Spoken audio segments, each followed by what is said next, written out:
श्रीगणपत्यथर्वशीर्षम् हरिः ओम्। नमस्ते गणपतये। त्वमेव प्रत्यक्षं तत्त्वमसि, त्वमेव केवलं कर्तासि, त्वमेव केवलं धर्तासि, त्वमेव केवलं हर्तासि, त्वमेव सर्वं खल्विदं ब्रह्मासि, त्वं साक्षादात्मासि नित्यं।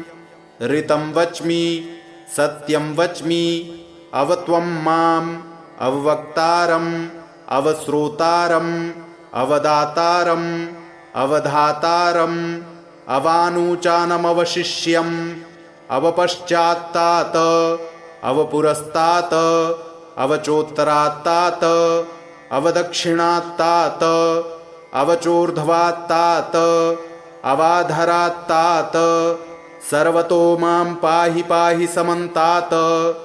त्वं वाङ्मयस्त्वं चिन्मयः, त्वमानन्दमयस्त्वं ब्रह्ममयः, त्वं सच्चिदानन्दाद्वितीयोऽसि, त्वं प्रत्यक्षं ब्रह्मासि, त्वं ज्ञानमयो विज्ञानमयोऽसि। सर्वं जगदिदं त्वत्तो जायते, सर्वं जगदिदं त्वत्तिष्ठति, सर्वं जगदिदं त्वयि लयमेष्यति, सर्वं जगदिदं त्वयि प्रत्येति। त्वं भूमिरापो नलो नीलो नभः, त्वं चत्वारि वाक्पदानि, त्वं गुणत्रयातीतः, त्वं कालत्रयातीतः, त्वं देहत्रयातीतः, त्वं मूलाधारस्थितोऽसि नित्यं, त्वं शक्तित्रयात्मकः, त्वां योगिनो ध्यायन्ति नित्यं। त्वं ब्रह्मा त्वं विष्णुस्त्वं रुद्रस्त्वम् इन्द्रस्त्वमग्निस्त्वं वायुस्त्वं सूर्यस्त्वं चन्द्रमास्त्वं ब्रह्मभूर्भुवः सुरोम। गणादिं पूर्वमुच्चार्य वर्णादिं तदनन्तरम् अनुस्वारः परतरः अर्धेन्दुलसितं तारेण रुद्धम्। एतत्तव मनुस्वरूपं गकारः पूर्वरूपम्, अकारो मध्यमरूपम्, अनुस्वरश्चान्त्यरूपम्, बिन्दुरुत्तररूपम्, नादः सन्धानं, संहिता सन्धिः। सैषा गणेशविद्या गणकऋषिः नृचिद्गायत्री छन्दः। श्रीमहागणपतिर्देवता। ॐ गं गणपतये नमः। एकदन्ताय विद्महे वक्रतुण्डाय धीमहि तन्नो दन्ती प्रचोदयात्। एकदन्तं चतुर्हस्तं पाशमङ्कुशधारिणम् अभयं वरदं हस्तैर्बिभ्राणं मूषकध्वजम्। रक्तं लम्बोदरं शूर्पकर्णकं रक्तवाससं रक्तगन्धानुलिप्ताङ्गं रक्तपुष्पैः सुपूजितं। भक्तानुकम्पिनं देवं जगत्कारणमच्युतम्। आविर्भूतं च सृष्ट्यादौ प्रकृतेः पुरुषात् परम्। एवं ध्यायति यो नित्यं स योगी योगिनां वरः। नमो व्रातपतये नमो गणपतये नमः प्रमथपतये। नमस्ते अस्तु लम्बोदरायैकदन्ताय विघ्नविनाशिने शिवसुताय श्रीवरदमूर्तये नमो नमः। श्री एकाक्षरगणपतिकवचं गणेशो मे शिरः पातु, फालं पातु गजाननः। नेत्रे गणपतिः पातु, गजकर्णः श्रुती मम। कपोलौ गणनाथस्तु, घ्राणं गन्धर्वपूजितः। मुखं मे सुमुखः पातु, चिबुकं गिरिजासुतः। जिह्वां पातु गणक्रीडो, दन्तान् रक्षतु दुर्मुखः। वाचं विनायकः पातु, कण्ठं पातु मदोत्कटः। स्कन्धौ पातु गजस्कन्धो, बाहू मे विघ्ननाशनः। हस्तौ रक्षतु हेरम्बो, वक्षः पातु महाबलः। हृदयं मे गणपति, रुदरं मे महोदरः। नाभिं गम्भीरहृदयो, पृष्ठं पातु सुरप्रियः। कटिं मे विकटः पातु, गुह्यं मे गुहपूजितः। ऊरू मे पातु कौमारं जानुनी च गणाधिपः जङ्घे जयप्रदः पातु गुल्फौ मे धूर्जटिप्रियः चरणौ दुर्जयः पातुर्साङ्गं गणनायकः आमोदो मे ग्रतः पातु प्रमोदः पातु पृष्ठतः दक्षिणे पातु सिद्धीशो वामे विद्याधरार्चितः प्राच्यां रक्षतु मां नित्यं चिन्तामणिविनायकः आग्नेयां वक्रतुण्डो मे दक्षिणस्यामुमासुतः नैऋत्यां सर्वविघ्नेशो पातु नित्यं गणेश्वरः प्रतीच्यां सिद्धिदः पातु वायव्यां गजकर्णकः कौबेर्यां सर्वसिद्धीशो ईशान्यामीशनन्दनः ऊर्ध्वं विनायकः पातु अधो मूषकवाहनः दिवा गोक्षीरधवलः पातु नित्यं गजाननः रात्रौ पातु गणक्रीडो सन्ध्ययोऽसुरवन्दितः पाशाङ्कुशाभयकरः सर्वतः पातु मां सदा ग्रहभूतपिशाचेभ्यो पातु नित्यं गणेश्वरः सत्त्वं रजस्तमो वाचं बुद्धिं ज्ञानं स्मृतिं दयां धर्मं चतुर्विधं लक्ष्मीं लज्जां कीर्तिं कुलं वपुः धनं धान्यगृहान् दारान् पुत्रान् पौत्रान् सखींस्तथा एकदन्तोऽवतु श्रीमान् सर्वतः शङ्करात्मजः सिद्धिदं कीर्तिदं देवी प्रपठेन्नियतः शुचिः एककालं द्विकालं वा त्रिकालं वापि भक्तितः न तस्य दुर्लभं किञ्चित् त्रिषु लोकेषु विद्यते सर्वपापविनिर्मुक्तो जायते भुवि मानवः यं यं कामयते मर्त्यः सुदुर्लभमनोरथं तं तं प्राप्नोति सकलं षाण्मासान्नात्र संशयः मोहनस्तम्भनाकर्ष मारणोच्चाटनं वशं स्मरणादेव जायन्ते नात्र कार्या विचारणा सर्वविघ्नहरे देवीं ग्रहपीडानिवारणं सर्वशत्रुक्षयकरं सर्वापत्तिनिवारणं धृत्वेदं कवचं देवी यो जपेन्मन्त्रमुत्तमं न वाच्यते स विघ्नौघैः कदाचिदपि कुत्रचित् भूर्जे लिखित्वा विधिवत् धारयेद्यो नरः शुचिः एकबाहो शिरः कण्ठे पूजयित्वा गणाधिपम् एकाक्षरस्य मन्त्रस्य कवचं देवि दुर्लभं यो धारयेन्महेशानि न विघ्नैरभिभूयते गणेशहृदयं नाम कवचं सर्वसिद्धिदं पठेद्वा पाठयेद्वापि तस्य सिद्धिः करे स्थिता न प्रकाश्यं महेशानि कवचं यत्र कुत्रचित् दातव्यं भक्तियुक्ताय गुरुदेवपराय च।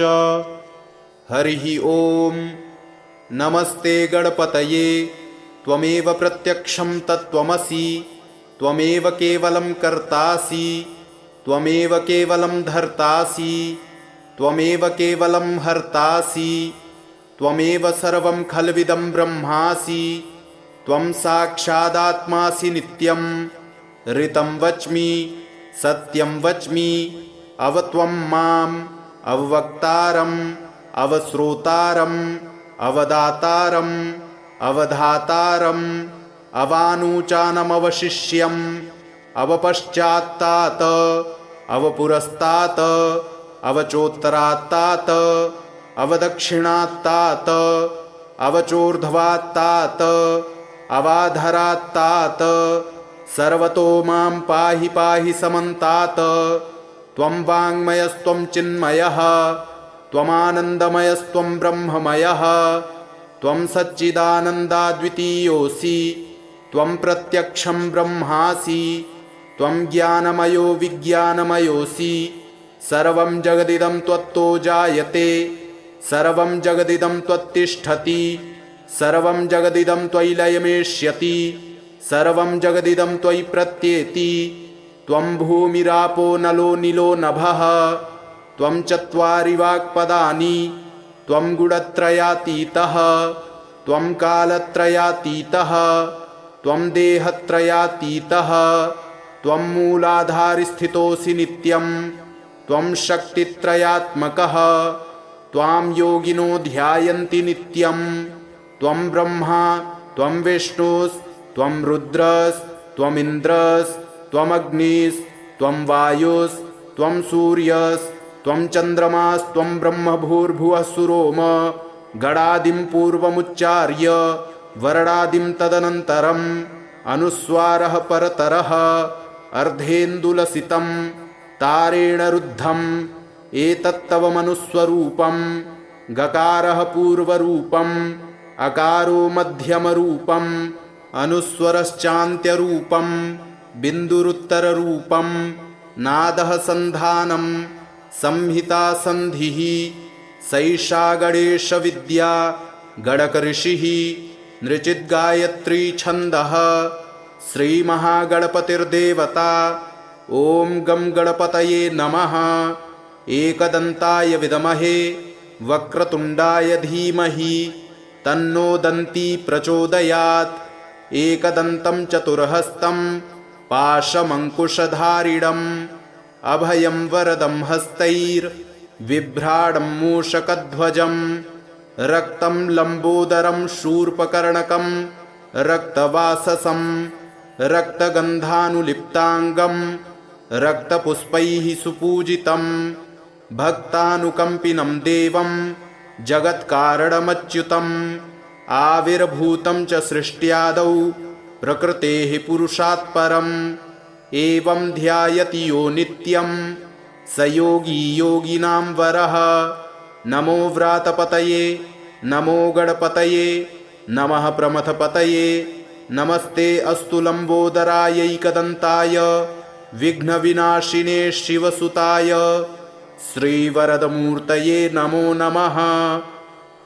गणेशो मे शिरः पातु फालं पातु गजाननः नेत्रे गणपतिः पातु गजकर्णः श्रुती मम कपोलौ गणनाथस्तु घ्राणं गन्धर्वपूजितः मुखं मे सुमुखः पातु चिबुकं गिरिजासुतः जिह्वां पातु गणक्रीडो दन्तान् रक्षतु दुर्मुखः वाचं विनायकः पातु कण्ठं पातु मदोत्कटः स्कन्धौ पातु गजस्कन्धो बाहू मे विघ्ननाशनः हस्तौ रक्षतु हेरम्बो वक्षः पातु महाबलः हृदयं मे गणपति रुदरं मे महोदरः नाभिं गम्भीरहृदयो पृष्ठं पातु सुरप्रियः कटिं मे विकटः पातु गुह्यं मे गुहपूजितः ऊरू मे पातु कौमारं जानुनी च गणाधिपः जङ्घे जयप्रदः पातु गुल्फौ मे धूर्जटिप्रियः चरणौ दुर्जयः पातुर्साङ्गं गणनायकः आमोदो मे ग्रतः पातु प्रमोदः पातु पृष्ठतः दक्षिणे पातु सिद्धीशो वामे विद्याधरार्चितः प्राच्यां रक्षतु मां नित्यं चिन्तामणिविनायकः आग्नेयां वक्रतुण्डो मे दक्षिणस्यामुमासुतः नैऋत्यां सर्वविघ्नेशो पातु नित्यं गणेश्वरः प्रतीच्यां सिद्धिदः पातु वायव्यां गजकर्णकः कौबेर्यां सर्वसिद्धीशो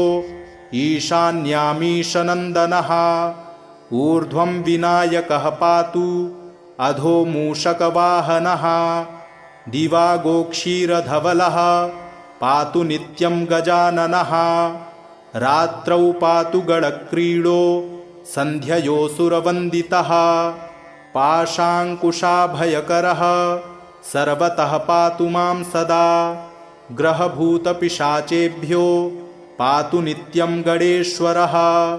सत्त्वं रजस्तमो वाचं बुद्धिं ज्ञानं स्मृतिं दयां धर्मं चतुर्विधं लक्ष्मीं लज्जां कीर्तिं कुलं वपुः। धनं धान्यगृहान् दारान् पुत्रान् पौत्रान् सखींस्तथा एकदन्तोऽवतु श्रीमान् सर्वतः शङ्करात्मजः। सिद्धिदं कीर्तिदं देवी प्रपठेन्नियतः शुचिः। एककालं द्विकालं वा त्रिकालं वापि भक्तितः न तस्य दुर्लभं किञ्चित् त्रिषु लोकेषु विद्यते। सर्वपापविनिर्मुक्तो जायते भुवि मानवः। यं यं कामयते मर्त्यः सुदुर्लभमनोरथं तं तं प्राप्नोति सकलं षाण्मासान्नात्र संशयः। मोहनस्तम्भनाकर्ष मारणोच्चाटनं वशं स्मरणादेव जायन्ते नात्र कार्या विचारणा। सर्वविघ्नहरे देवीं ग्रहपीडानिवारणं सर्वशत्रुक्षयकरं सर्वापत्तिनिवारणं। धृत्वेदं कवचं देवी यो जपेन्मन्त्रमुत्तमं न वाच्यते स विघ्नौघैः कदाचिदपि कुत्रचित्। भूर्जे लिखित्वा विधिवद् धारयेद्यो नरः शुचिः। एकबाहो शिरः कण्ठे पूजयित्वा गणाधिपम् एकाक्षरस्य मन्त्रस्य कवचं देवि दुर्लभं। यो धारयेन्महेशानि न विघ्नैरभिभूयते। गणेशहृदयं नाम कवचं सर्वसिद्धिदं पठेद्वा पाठयेद्वापि तस्य सिद्धिः करे स्थिता। न प्रकाश्यं महेशानि कवचं यत्र कुत्रचित् दातव्यं भक्तियुक्ताय गुरुदेवपराय च। हरिः ॐ नमस्ते गणपतये। त्वमेव प्रत्यक्षं तत्त्वमसि त्वमेव केवलं कर्तासि त्वमेव केवलं धर्तासि त्वमेव केवलं हर्तासि त्वमेव सर्वं खल्विदं ब्रह्मासि। त्वं साक्षादात्मासि नित्यं ऋतं वच्मि सत्यं वच्मि। अव त्वं माम् अववक्तारम् अवश्रोतारम् अवदातारम् अवधातारम् अवानुचानमवशिष्यम् अवपश्चात्तात् अवपुरस्तात् अवचोत्तरात्तात् अवदक्षिणात्तात् अवचोर्ध्वात्तात् अवाधरात्तात् सर्वतो मां पाहि पाहि समन्तात्। त्वं वाङ्मयस्त्वं चिन्मयः त्वमानन्दमयस्त्वं ब्रह्ममयः। त्वं सच्चिदानन्दाद्वितीयोऽसि त्वं प्रत्यक्षं ब्रह्मासि। त्वं ज्ञानमयो विज्ञानमयोऽसि। सर्वं जगदिदं त्वत्तो जायते सर्वं जगदिदं त्वत्तिष्ठति। सर्वं जगदिदं त्वयि लयमेष्यति सर्वं जगदिदं त्वयि प्रत्येति। त्वं भूमिरापो नलो नीलो नभः। त्वं चत्वारि वाक्पदानि त्वं गुणत्रयातीतः। त्वं कालत्रयातीतः त्वं देहत्रयातीतः। त्वं मूलाधारस्थितोऽसि नित्यं त्वं शक्तित्रयात्मकः। त्वां योगिनो ध्यायन्ति नित्यं। त्वं ब्रह्मा त्वं विष्णुस्त्वं रुद्रस्त्वमिन्द्रस्त्वमग्निस्त्वं वायुस्त्वं सूर्यस्त्वं चन्द्रमास्त्वं ब्रह्मभूर्भुवः सुरोम। गणादिं पूर्वमुच्चार्य वर्णादिं तदनन्तरम् अनुस्वारः परतरः अर्धेन्दुलसितं तारेण रुद्धम्। एतत्तव मनुस्वरूपं गकारः पूर्वरूपम् अकारो मध्यमरूपम् अनुस्वरश्चान्त्यरूपं बिन्दुरुत्तररूपं नादः सन्धानं संहिता सन्धिः। सैषा गणेशविद्या गणकऋषिः नृचिद्गायत्री छन्दः। श्रीमहागणपतिर्देवता ॐ गं गणपतये नमः। एकदन्ताय विद्महे वक्रतुण्डाय धीमहि तन्नो दन्ती प्रचोदयात्। एकदन्तं चतुर्हस्तं पाशमङ्कुशधारिणम् अभयं वरदं हस्तैर्बिभ्राणं मूषकध्वजम् रक्तं लम्बोदरं शूर्पकर्णकं रक्तवाससं रक्तगन्धानुलिप्ताङ्गं रक्तपुष्पैः सुपूजितं भक्तानुकम्पिनं देवं जगत्कारणमच्युतम् आविर्भूतं च सृष्ट्यादौ प्रकृतेः पुरुषात् परम् एवं ध्यायति यो नित्यं स योगी योगिनां वरः। नमो व्रातपतये नमो गणपतये नमः प्रमथपतये नमस्ते अस्तु लम्बोदरायैकदन्ताय विघ्नविनाशिने शिवसुताय श्रीवरदमूर्तये नमो नमः।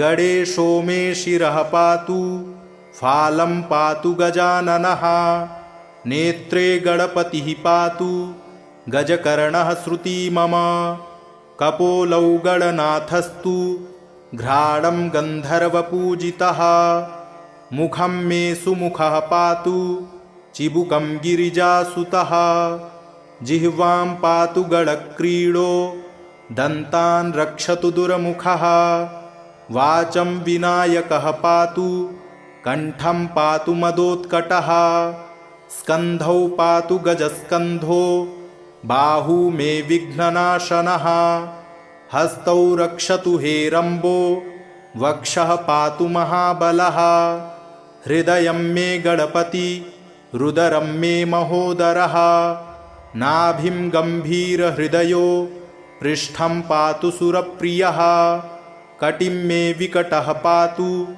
गुह्यं मे गुहपूजितः ऊरू मे पातु कौमारं जानुनी च गणाधिपः जङ्घे जयप्रदः पातु गुल्फौ मे धूर्जटिप्रियः चरणौ दुर्जयः पातुर्साङ्गं गणनायकः आमोदो मे ग्रतः पातु प्रमोदः पातु पृष्ठतः दक्षिणे पातु सिद्धीशो वामे विद्याधरार्चितः प्राच्यां रक्षतु मां नित्यं चिन्तामणिविनायकः आग्नेयां वक्रतुण्डो मे दक्षिणस्यामुमासुतः नैऋत्यां सर्वविघ्नेशो पातु नित्यं गणेश्वरः प्रतीच्यां सिद्धिदः पातु वायव्यां गजकर्णकः कौबेर्यां सर्वसिद्धीशो ईशान्यामीशनन्दनः ऊर्ध्वं विनायकः पातु अधो मूषकवाहनः दिवागोक्षीरधवलः पातु नित्यं गजाननः रात्रौ पातु गणक्रीडो सन्ध्ययोऽसुरवन्दितः पाशाङ्कुशाभयकरः सर्वतः पातु मां सदा ग्रहभूतपिशाचेभ्यो पातु नित्यं गणेश्वरः सत्वं रजस्तमो वाचं बुद्धिं ज्ञानं स्मृतिं दयां धर्मं चतुर्विधं लक्ष्मीं लज्जां कीर्तिं कुलं वपुः धनं धान्यगृहान् दारान् पुत्रान् पौत्रान् सखींस्तथा एकदन्तोऽवतु श्रीमान् सर्वतः शङ्करात्मजः सिद्धिदं कीर्तिदं देवी प्रपठेन्नियतः शुचिः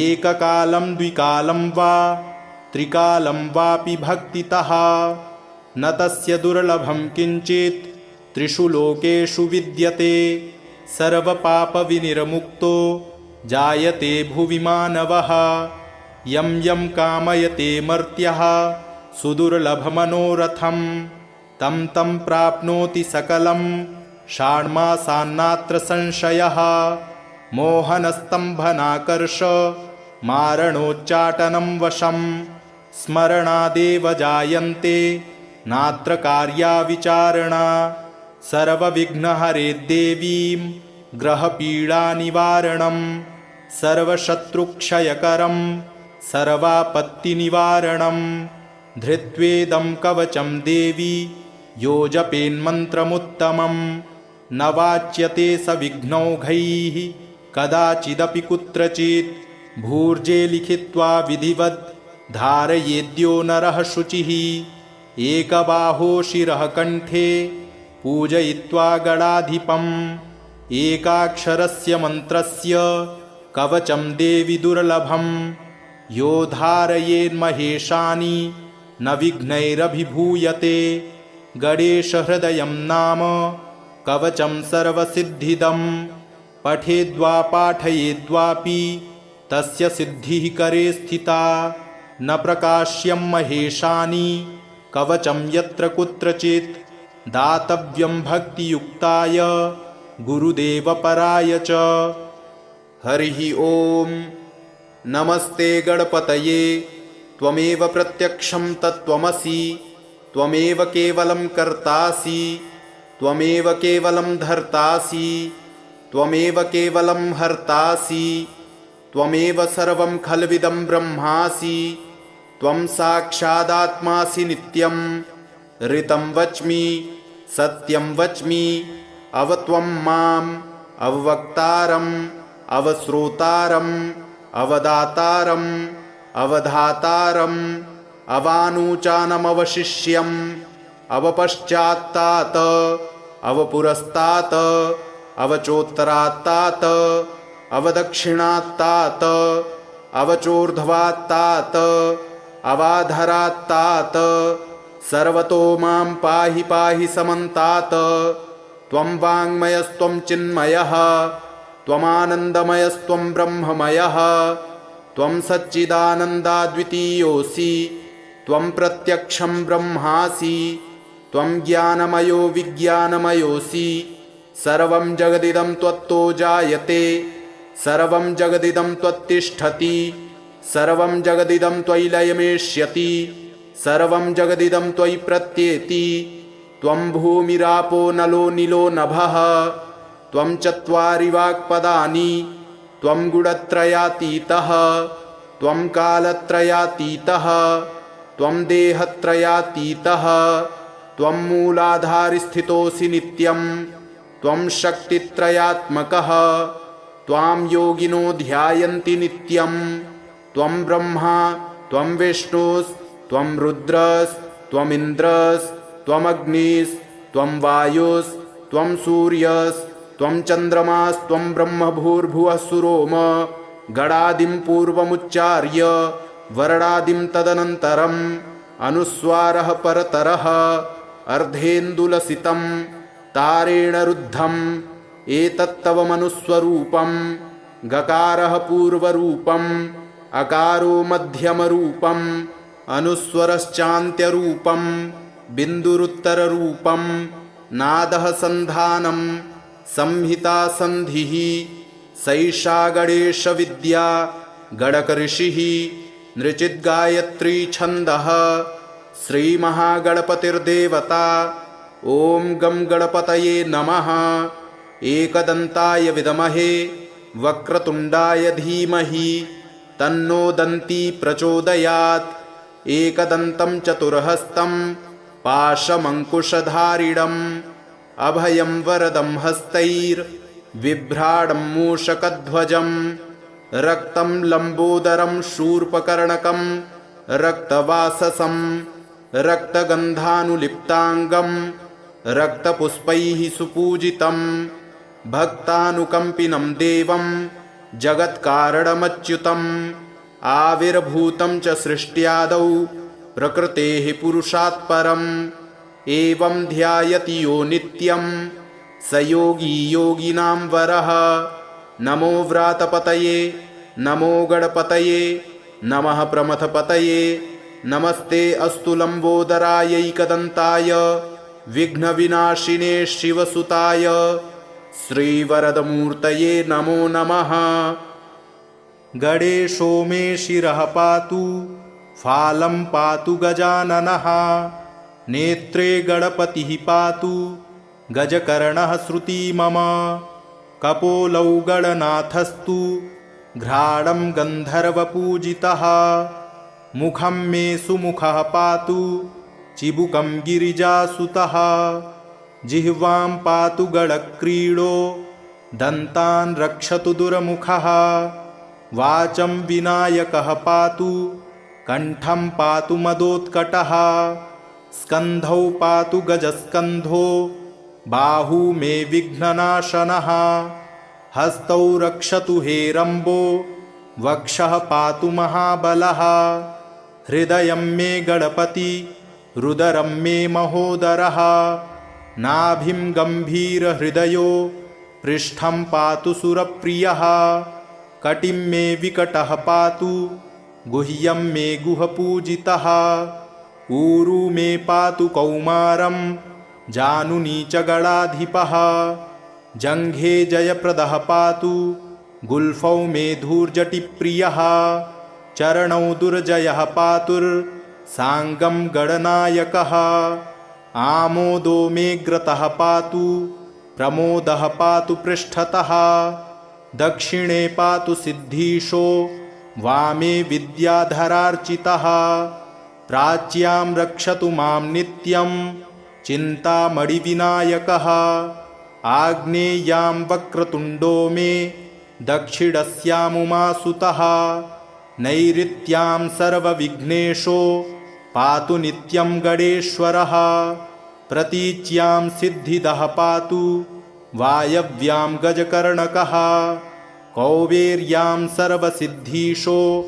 ईशान्यामीशनन्दनः ऊर्ध्वं विनायकः पातु अधो मूषकवाहनः दिवागोक्षीरधवलः पातु नित्यं गजाननः रात्रौ पातु गणक्रीडो सन्ध्ययोऽसुरवन्दितः पाशाङ्कुशाभयकरः सर्वतः पातु मां सदा ग्रहभूतपिशाचेभ्यो पातु नित्यं गणेश्वरः सत्त्वं रजस्तमो वाचं बुद्धिं ज्ञानं स्मृतिं दयां धर्मं चतुर्विधं लक्ष्मीं लज्जां कीर्तिं कुलं वपुः धनं धान्यगृहान् दारान् पुत्रान् पौत्रान् सखींस्तथा एकदन्तोऽवतु श्रीमान् सर्वतः शङ्करात्मजः सिद्धिदं कीर्तिदं देवी प्रपठेन्नियतः शुचिः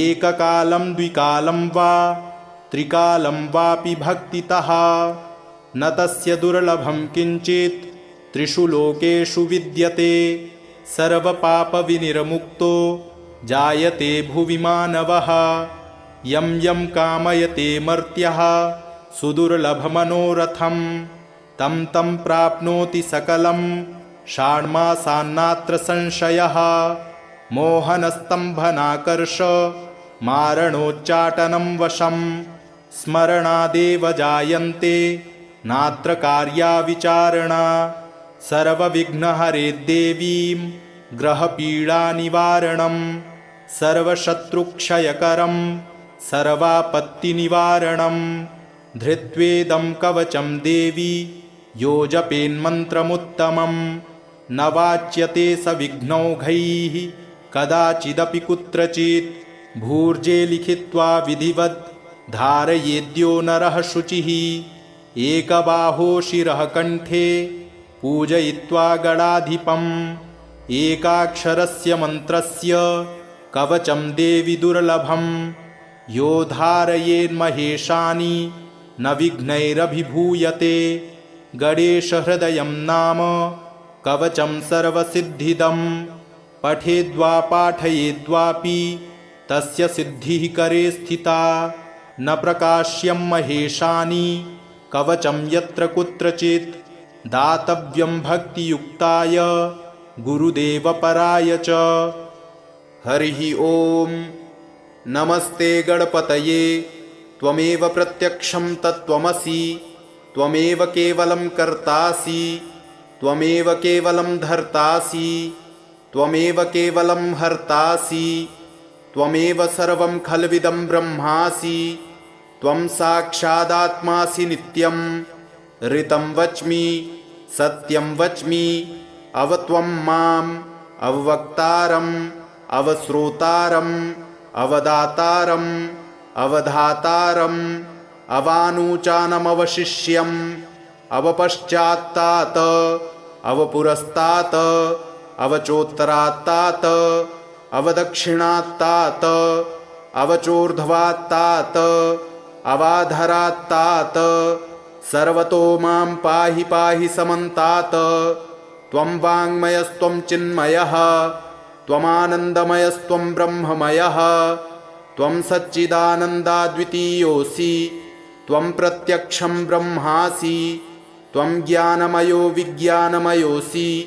सर्वं जगदिदं त्वत्तो जायते सर्वं जगदिदं त्वत्तिष्ठति सर्वं जगदिदं त्वयि लयमेष्यति सर्वं जगदिदं त्वयि प्रत्येति। त्वं भूमिरापो नलो नीलो नभः त्वं चत्वारि वाक्पदानि त्वं गुणत्रयातीतः त्वं कालत्रयातीतः त्वं देहत्रयातीतः त्वं मूलाधारस्थितोऽसि नित्यं त्वं शक्तित्रयात्मकः त्वां योगिनो ध्यायन्ति नित्यं।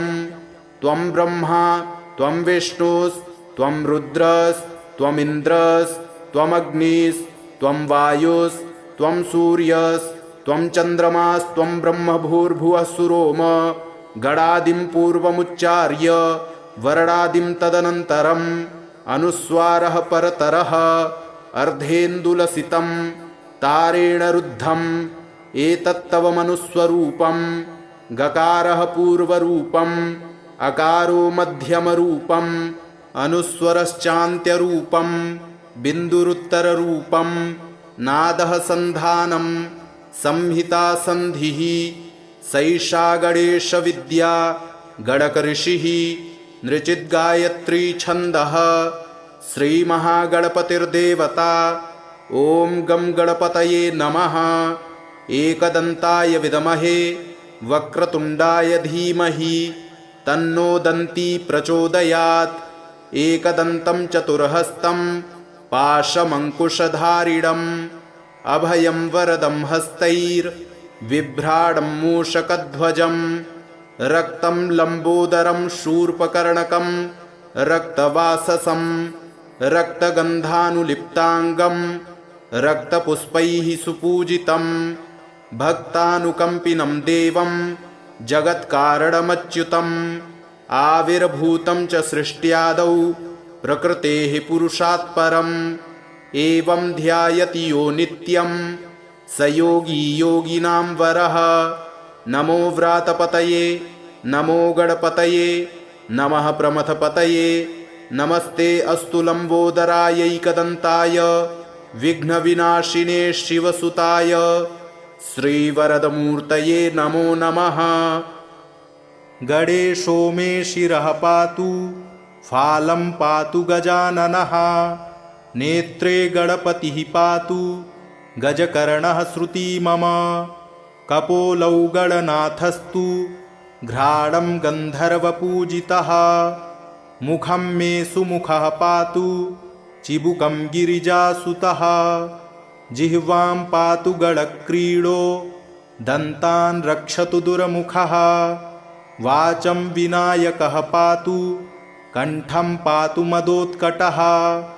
स्कन्धौ पातु गजस्कन्धो बाहू मे विघ्ननाशनः।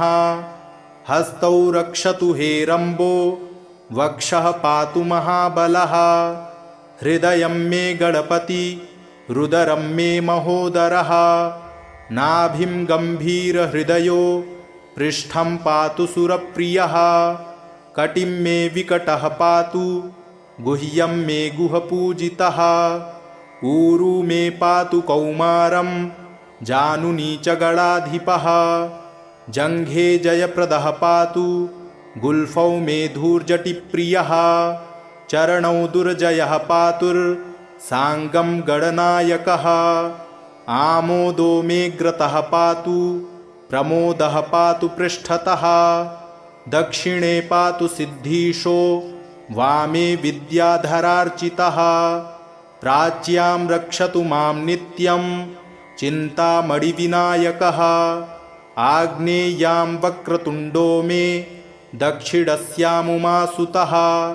नैऋत्यां सर्वविघ्नेशो पातु नित्यं गणेश्वरः प्रतीच्यां सिद्धिदः पातु वायव्यां गजकर्णकः कौवेर्यां सर्वसिद्धीशो ईशान्यामीशनन्दनः ऊर्ध्वं विनायकः पातु अधो मूषकवाहनः दिवागोक्षीरधवलः पातु नित्यं गजाननः रात्रौ पातु गणक्रीडो सन्ध्ययोऽसुरवन्दितः पाशाङ्कुशाभयकरः सर्वतः पातु मां सदा ग्रहभूतपिशाचेभ्यो पातु नित्यं गणेश्वरः सत्त्वं रजस्तमो वाचं बुद्धिं ज्ञानं स्मृतिं दयां धर्मं चतुर्विधं लक्ष्मीं लज्जां कीर्तिं कुलं वपुः धनं धान्यगृहान् दारान्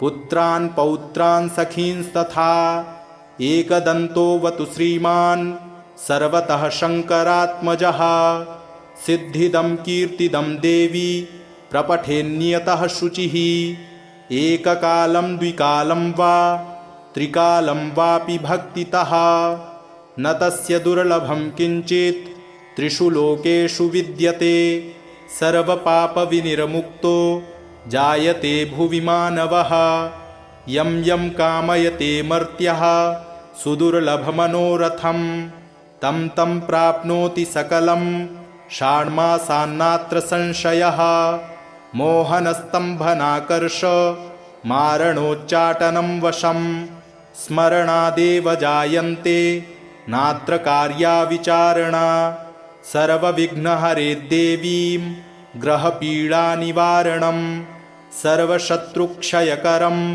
सर्वापत्तिनिवारणं धृत्वेदं कवचं देवी यो जपेन्मन्त्रमुत्तमं न वाच्यते स विघ्नौघैः कदाचिदपि कुत्रचित् भूर्जे लिखित्वा विधिवत् धारयेद्यो नरः शुचिः एकबाहो शिरः कण्ठे पूजयित्वा गणाधिपम् एकाक्षरस्य मन्त्रस्य कवचं देवि दुर्लभं यो धारयेन्महेशानि न विघ्नैरभिभूयते गणेशहृदयं नाम कवचं सर्वसिद्धिदं पठेद्वा पाठयेद्वापि तस्य सिद्धिः करे स्थिता न प्रकाश्यं महेशानि कवचं यत्र कुत्रचित् दातव्यं भक्तियुक्ताय गुरुदेवपराय च इति श्रीरुद्रयामले पार्वतीपरमेश्वरसंवादे एकाक्षर गणपतिकवचं सम्पूर्णम्।